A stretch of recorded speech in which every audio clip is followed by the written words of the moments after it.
Did I ever introduce myself?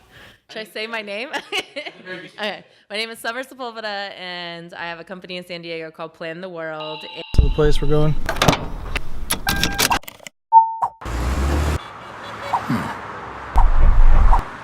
Thanks for tuning in to the latest episode of Rise, Grind, Repeat. In today's episode, we talked to Summer from Plan the World. We drove down to San Diego and talked about event marketing and just the power of connecting people and businesses and community. It's very interesting because her audience, or target market, are female entrepreneurs and CEOs. So lots of great information, lots of great tactics that were discussed. So would love to hear your feedback. Let's hop right in.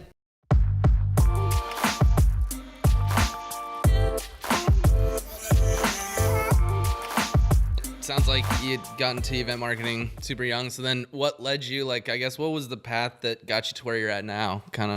Yeah, I always knew I wanted to do events, so I went to school for tourism development because I always wanted to travel the world and do large scale extraordinary events. And so I ended up working for the Phoenix New Times and did their events and marketing for 3 years. So we would do client events and festivals, and I learned a lot about sponsorships and public events and forward-facing events and brand awareness. And we would have Budweiser give us 1,000 30-packs to pass out at events, or Miller Lite sponsored us every month, and so we'd have a budget of $2,000 to buy all of our friends beer. So they would just literally follow us around to every bar. And then from there, I did HD agency, so did experiential marketing, and that was more of coming up with ground up budgets, not big backing because it was a small startup. I was their first employee, and we launched a bunch of culinary festivals, barbecue festivals with them.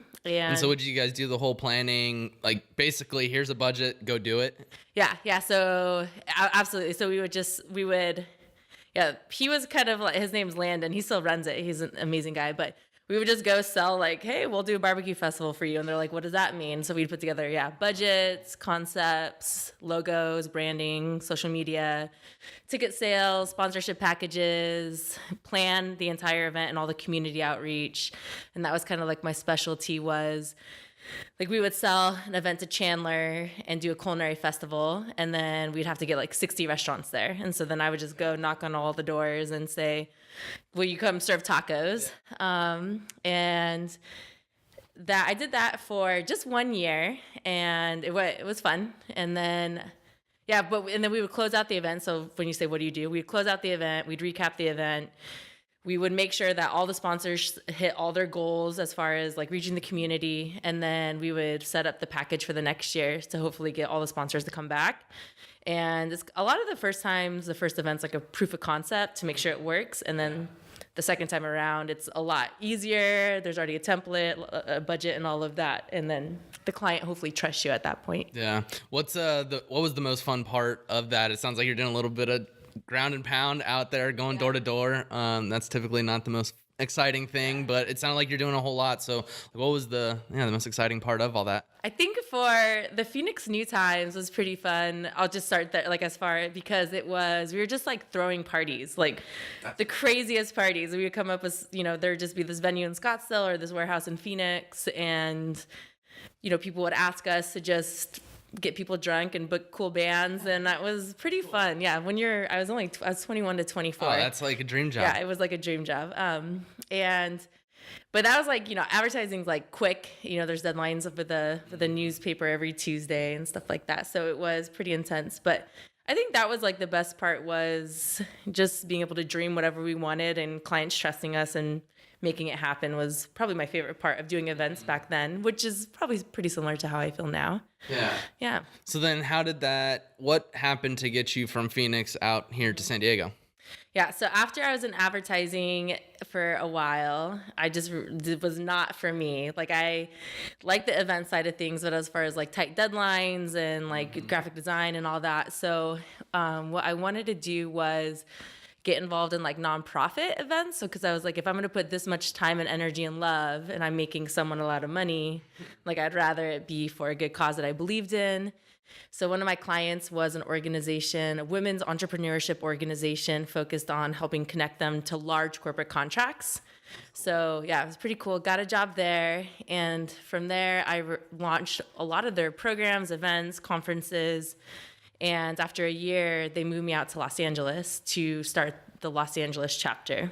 And then I lived in LA for almost 7 years and like almost quadrupled the membership there, like onboarded I think we started like with 20 corporate partners and we got up to like 70. And I would do about like 40 to 50 events a year for them. So anything from like a small like hour-long workshop to like I'd always produce like one large conference a year. And like really enjoyed that. It did wonders for my career. I hung out with women CEOs all day, every day for 7 years, with one of them being my business partner, Penny Wing. And from there, she was starting a fourth global events company. And we had met, did a few things together, and we talked about me coming down to San Diego to getting that going with her.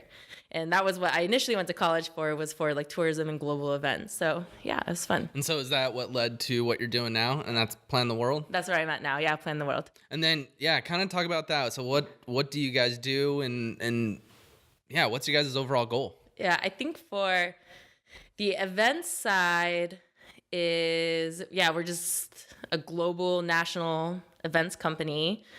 The ultimate goal is to do large global meetings for corporations. That's really what is in Penny's wheelhouse. Is she's produced over 1,000 events for companies like IBM, CBS, Super Bowls, and stuff like that for over 30 years. Then started the technology side. So I guess I'm saying all that to say is that in my wheelhouse, I specialize in like women CEO conferences and corporate conferences that are a little bit more business focused. So Plan the World's really been going for about a year. And from there, we have onboarded some pretty cool clients. Like we've done stuff with like Facebook, and we do a lot of like utility events. And we did like a really cool retirement party for one of the top women CEOs last year here in San Diego. So yeah, we're just in like growth mode right now. Nice. Are you like, I think just connecting people and creating events and just, that in-person interaction is so huge, so valuable. So like, are you seeing an upward just trend in companies wanting to do events and just, That's a good, I would say absolutely. I think always. I think especially nowadays, everybody's like so digital and like keeping in touch digitally, that I do think that there's like they're craving for that in person. And what we're seeing a lot too from like the technology side is that, you could put out all this digital content and share like, how-tos and user conferences online.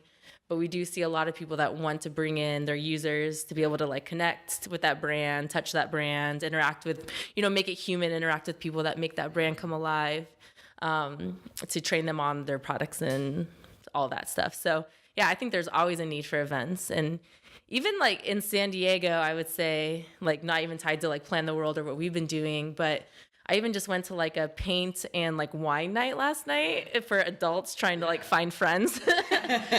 How'd you like it? I've seen them. It was, I never thought I would go. But it was just put on by like a bunch of 30-year-olds, it was fun, but I do think it was fun. We got on the talk of politics and I was like, this is not for me. But no, I would say, I think people are hungry to like connect in person and be together. For what my specialty for like the women CEOs is, absolutely, I think that it's very lonely to be a CEO. Like you're making a lot of decisions. You have a lot of people that depend on you. You're hustling really hard.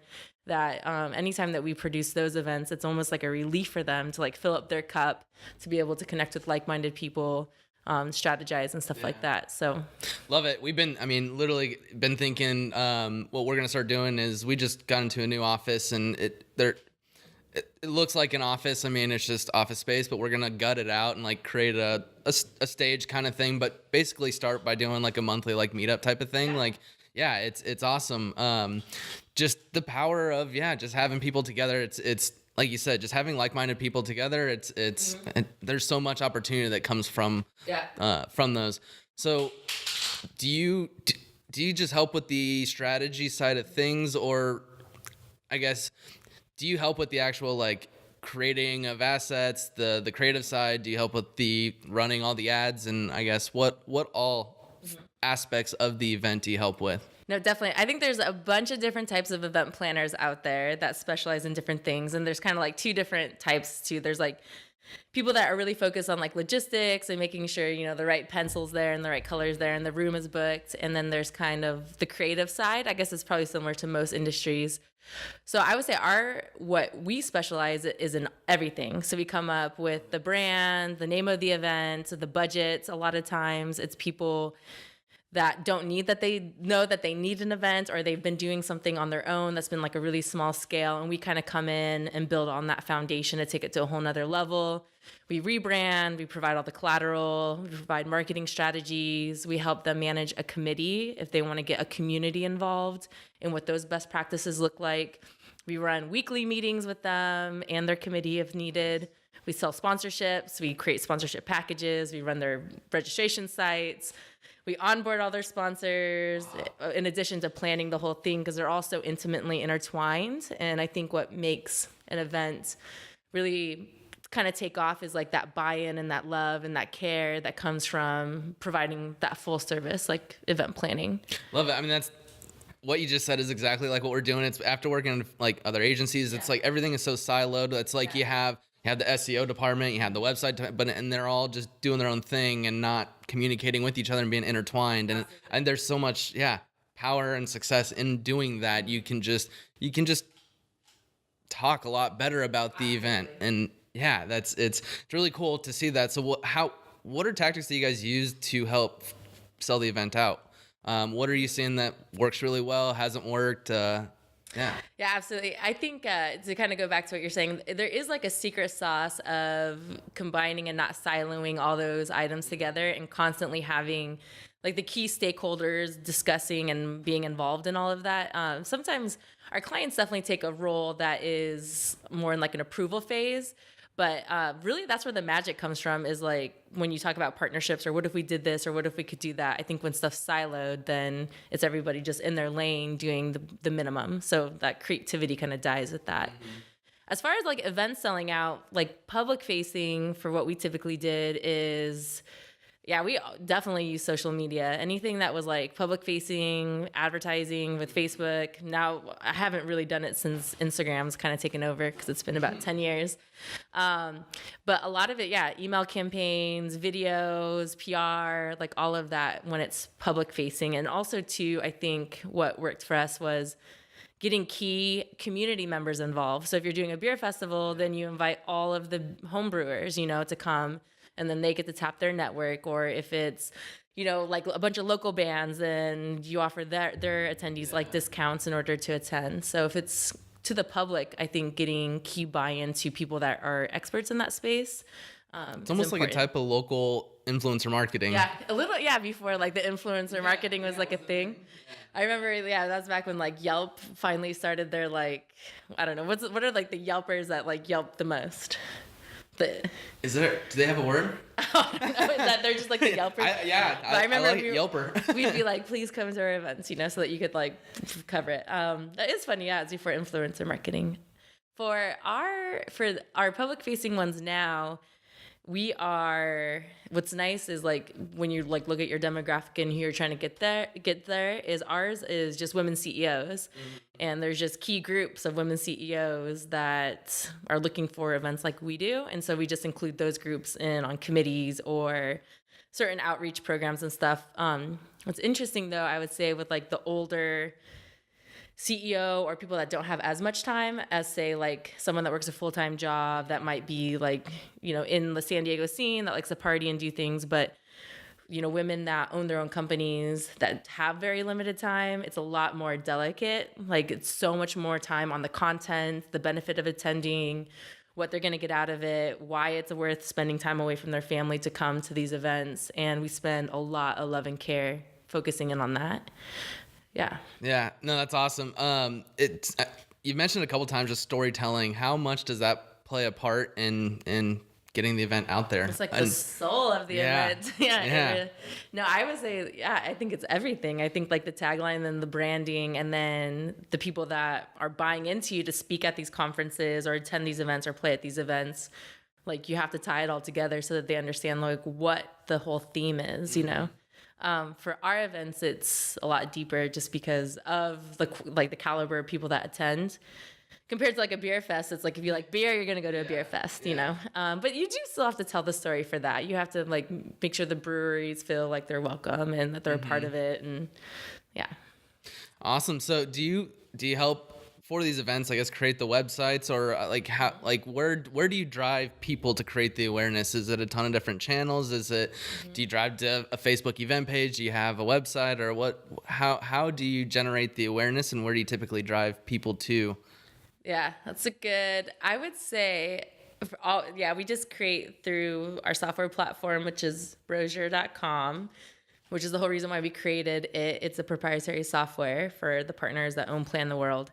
We just create events in like 20 minutes. And then, really? Super easy to use. It was created for event planners.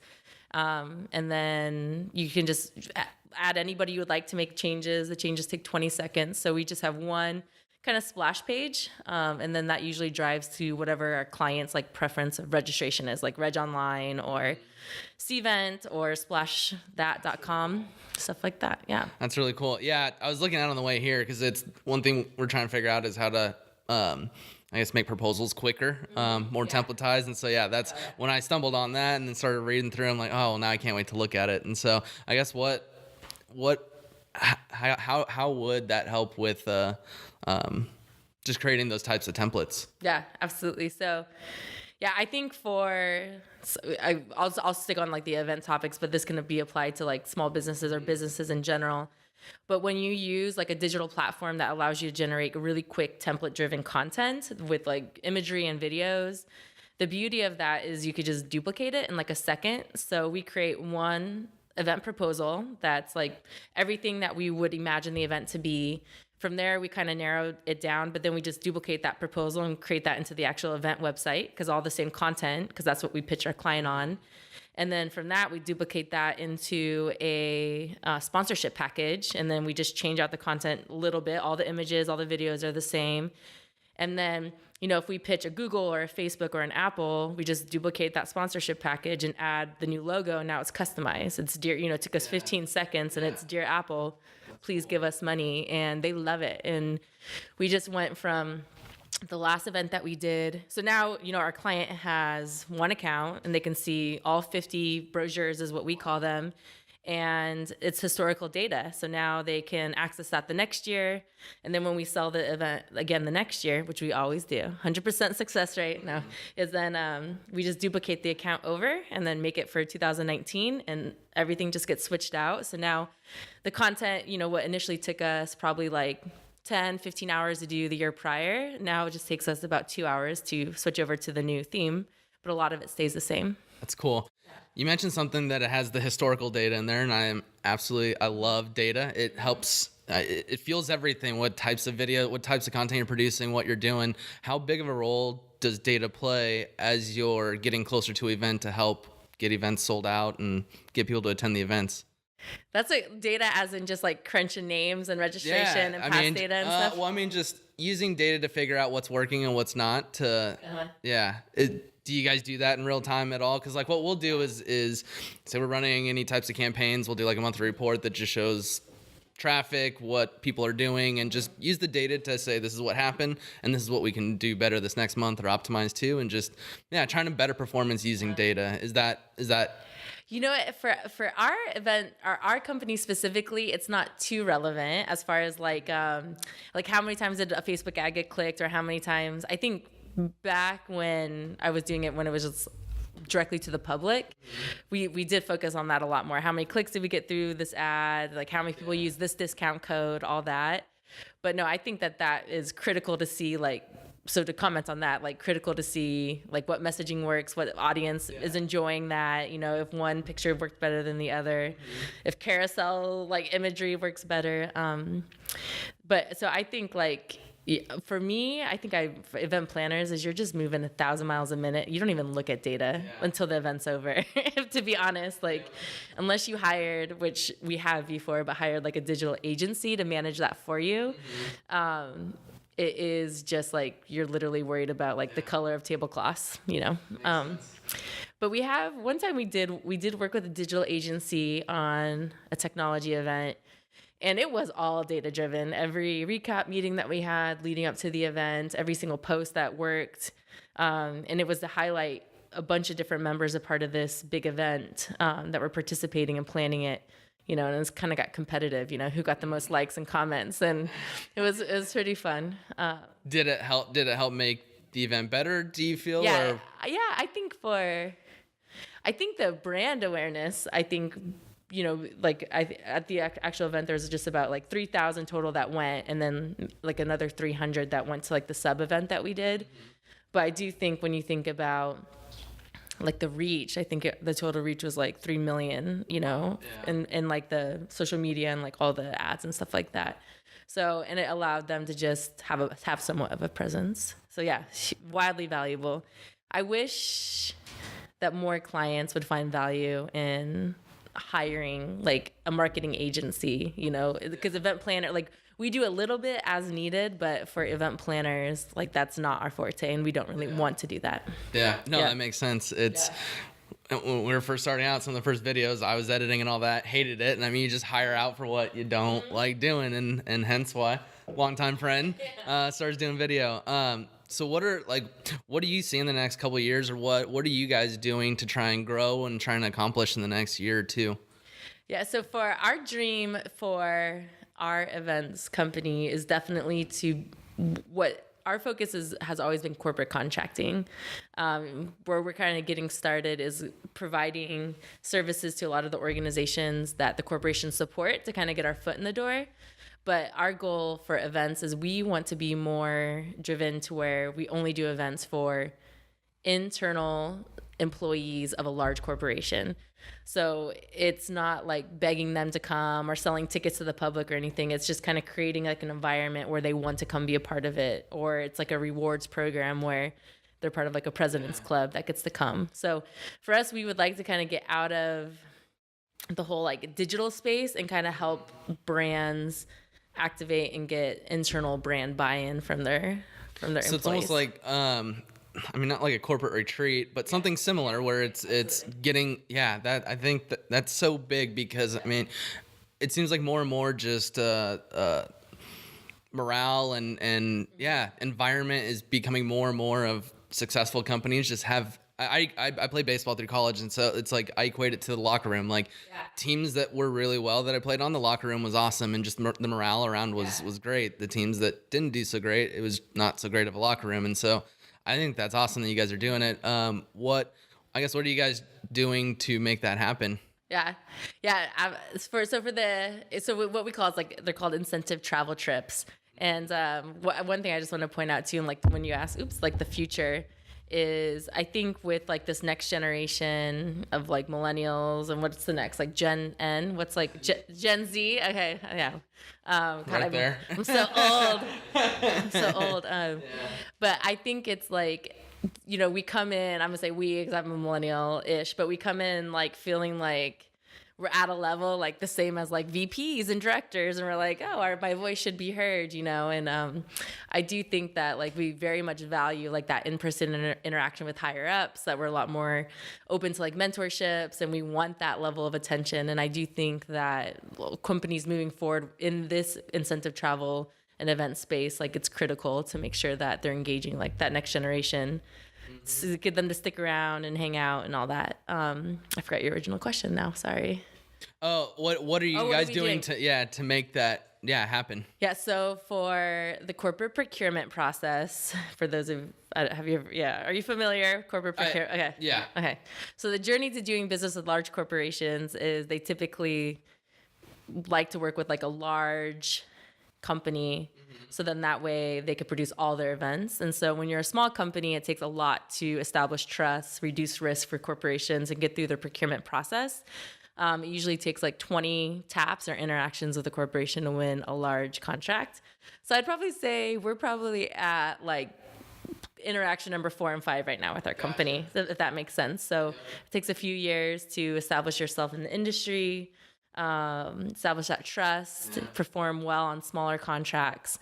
And so, like I mentioned, we've done business with like 5 Fortune 500 companies, just doing small little projects to hopefully get our foot in the door.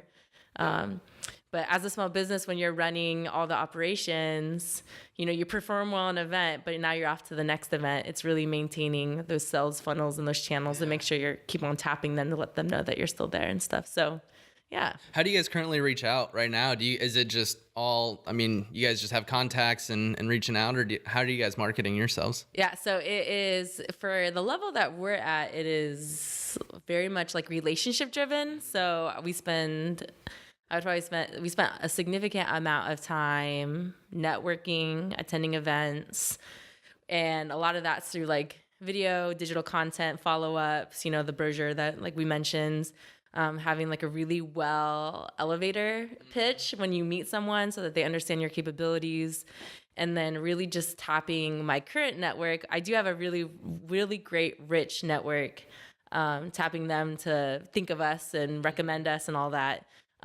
It is not easy, but yeah. So I'd probably say just being fresh in digital content, coming up with creative ideas. As soon as we get an opportunity, like we just got one with one of the largest tech companies, and immediately they're like, come up and experience this event, and we're up there the next day, and we fulfill all pitches, all requests for proposals. We always are insanely creative to make sure that we get that follow-up meeting, and some of them turn into contracts, and others are just great introductions to keep us in mind for the next. And we bid on proposals. This right there. This is a 154-page proposal that we did not win, unfortunately. But yeah, we're always going after like the big, hopefully the big, yeah.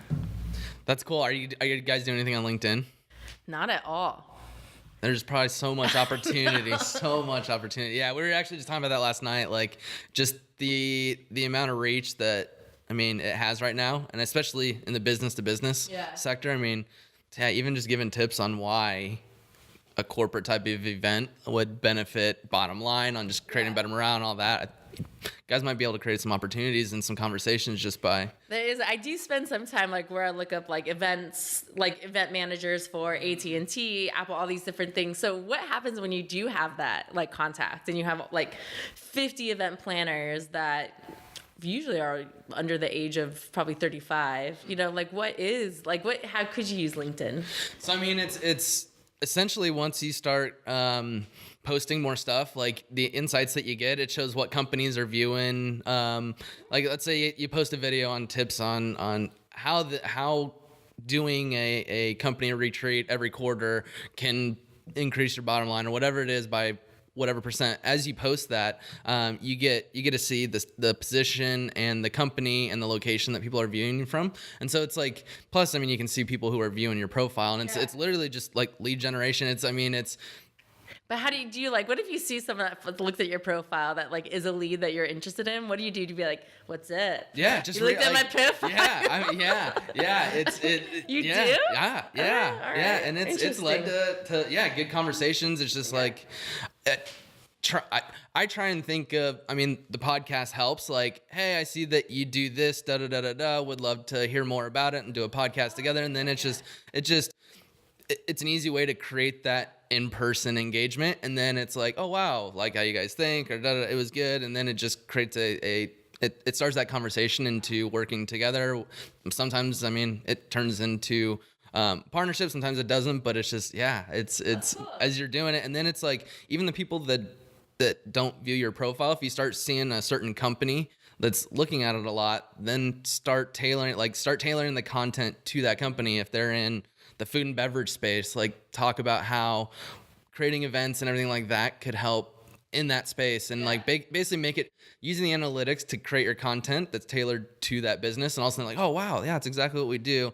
And then one of the people goes and looks at your profile, and then that's when it's like, okay, that's who I'll reach out to. And then it's just, creating a funnel. Essentially, you throw content out there, you look at the analytics, and just be selective. I mean, you might get people looking at your profile that aren't going to be the person that would be the decision maker, but they may influence the decision maker. And it's just being selective with your time. It's like you can't go after everyone. So it's like, just doing a little research on who is looking at your profile. And but it's I love it seems like so many people are like all digital or all like just non-digital or anything like that. And I think there's so much opportunity to use the two to connect, like use digital marketing to create the in-person opportunities and stuff like that. And and they're rewarding.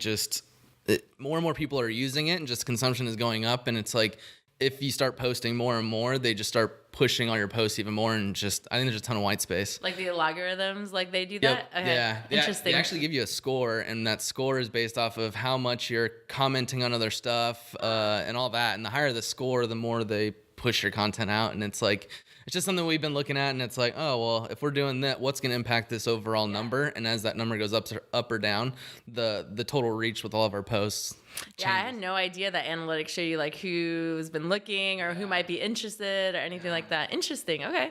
Yeah, especially in the B2B. Okay. I think that'd be huge. If there's someone that's just starting out or wants to be in event planning, what would be the biggest tip you have for them if you were to take a step back and like whenever it sounds like you've been on a pretty good growth trajectory and everything like that. Like at what point was it that like, oh, if I would have done this would happen sooner? Like when you started noticing that growth, what advice would that be? I think if you are interested in like being an event planner, I will say, is like you really have it or you don't. Like there's like a certain level of like your ability to handle stressful situations and like anticipate like issues that come to the forefront and like maintaining like your composure, especially with the client. And I think as a small business or that hires event planners, as well as like hiring many event planners in my past, is that there really is like you make it or you don't. Like if you're crying at events and stressed out, then it's probably not a good fit for you. But I would say like I think like event planning, it's so attractive because it's especially for like young women, because it's a lot of fun. Like you really do grow something from nothing. So if you are motivated by coming up with an idea and seeing it all the way to fruition, which I think really is like the base of like human need and in their work, right, is to see something that they've been working hard on be successful. That I would say the best thing is like locally, there's like local DMCs, destination management companies, or little, events that people are always looking for volunteers or whatever to assist. Is always like a great way to get your foot in the door. If you're looking to be an event planner company, was that the original question? Either or. Either okay. Be an event planner or start an event planning company. I think if you're looking to start like an event planning company, well, luckily I had like a partner that kind of pushed me over the edge of doing it. I think I've always had like that entrepreneur spirit, but I would say is a lot of times, I think this is just business in general, is if you're just always like client focused and making sure that the client is happy, just starting out small with someone that trusts you to get that past performance, to get something off the ground and making it as successful as possible. I think a lot of companies set the standard really low. And so like if you like over exceed and really treat your clients, make sure that they're reaching their goals, then just word of mouth just takes off. Every event I've ever done has led to another event hiring me. Absolutely. Word of mouth is so powerful. So powerful. And it's just based off of how you make the client feel and what their experience is, and their attendees as well, obviously. I think that but I think when you're running an event, and this is something that as a company that I've been dealing with a lot in the last year, especially with so much growth, is events are so detailed and clients really just buy you because they love your personality or creativity, that if you don't have the capacity, you really have to find the capacity and the ability to replace yourself with people that give the service that your clients expect.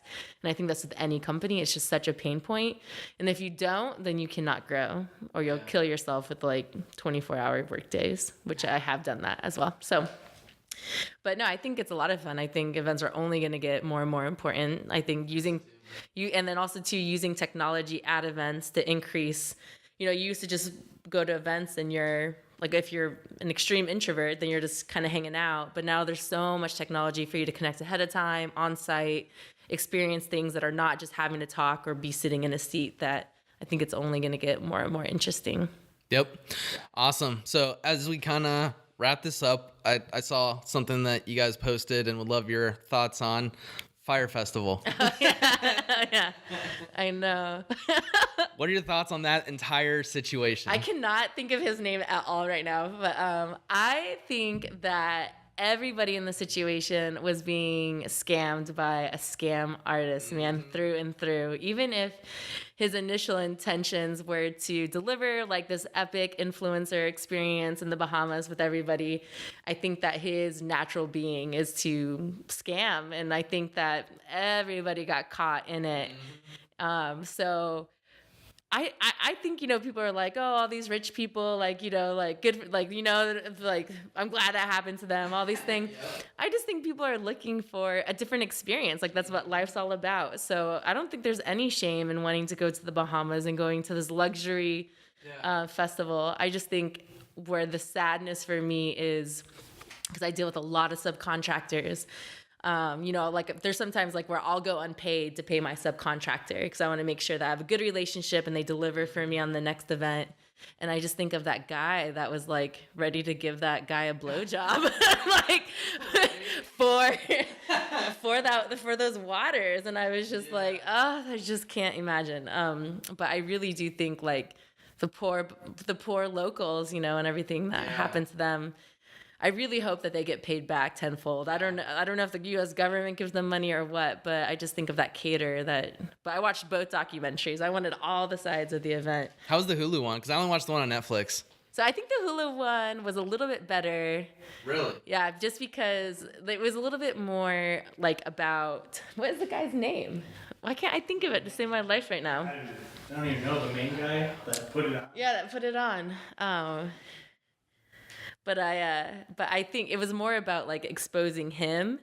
The other one I think was a little bit more focused on like just how much of a nightmare it was. And then I kind of feel bad for Ja Rule. I don't know why. I think he got scammed too. I think everybody did, and like murder is like my childhood. So I don't know. Billy McFarland, yeah. Yeah. Well, now he's in jail. Right? Is he in jail? I think so. I believe so. Well, God, I hope I don't cross paths with him in like 10 years when he gets out and he's like a multimillionaire looking for an event planner, and here I am, like there's this podcast about me talking bad about him. But Great setup.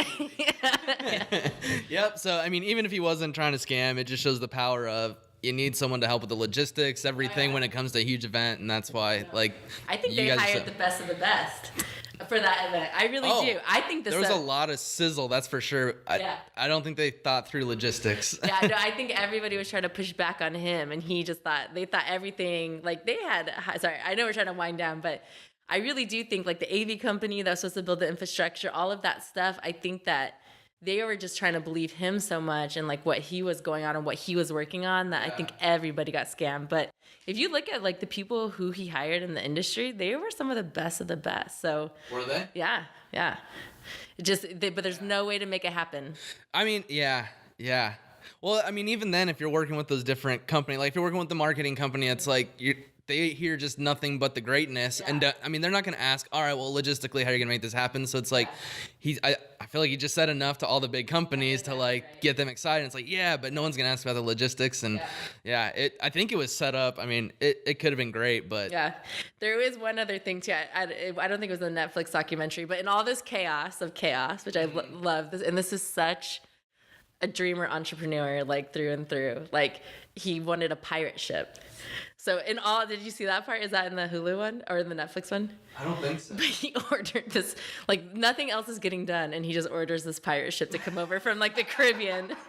And I just thought like priorities, like this random, get the pirate ship. We don't have anything else. We don't have the band's booked, and he got it. So yeah, no, I like how he bought the island, and they're like, you cannot use Pablo Escobar's name or anything like that. And literally the first video they come out with on Pablo Escobar's island, it's like, dude. Yeah, from a digital marketing agency, like, what is your thoughts on like? I mean, in the generating the awareness, getting it out there, creating the hype. I think executed awesome. I mean, it was hyped up. I mean, so well, but yeah, on the actual logistics and making it happen, like if it could have been done, that it would have been great. But I think from a branding and just creating excitement and buzz, I mean, killed it. Killed it. Yeah. Yeah, those guys did a good job. Yeah. Yeah. Awesome. Well, I appreciate your time, and I would love to just give you the opportunity to kind of let people know where they can find you or the businesses. Basically, just go ahead and give a shout out. All right. So my name. Did I ever introduce myself? Should I say my name? Okay. My name is Summer Sepulveda, and I have a company in San Diego called Plan the World. And you can find more information at plantheworld.com that goes over some of the stuff that we've done, some of our past experience. We are horrible on Instagram. I think I have like 27 followers, so don't go there. And then our other company is called brochure.com. It's all of our digital content that we use for our events company. And you can sign up there, check it out if you need to make a resume or do whatever. So, yeah.